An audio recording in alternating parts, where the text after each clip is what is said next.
bienaventurado apóstol y lectores de máquina y todos los santos para la intercesión, nos acompañen siempre en abundancia. A nuestro mundo unir el Espíritu, Señor.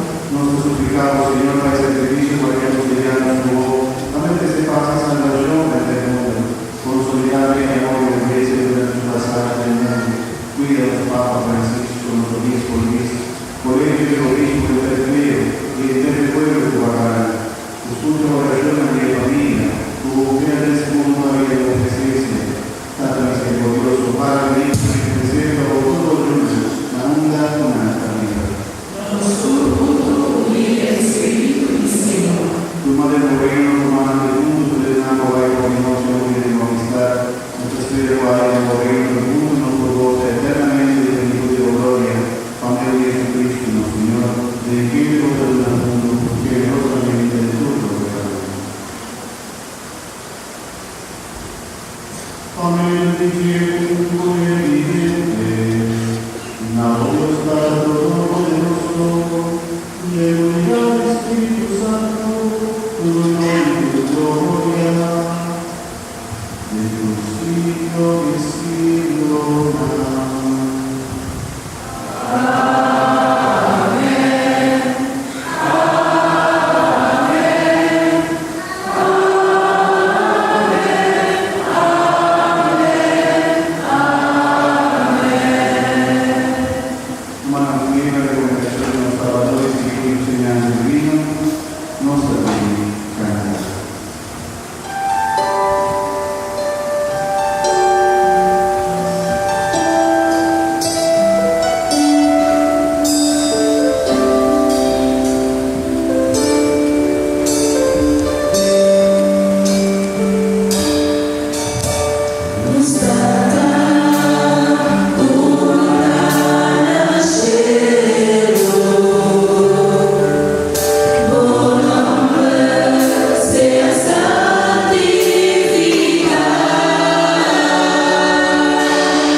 Una nos pasa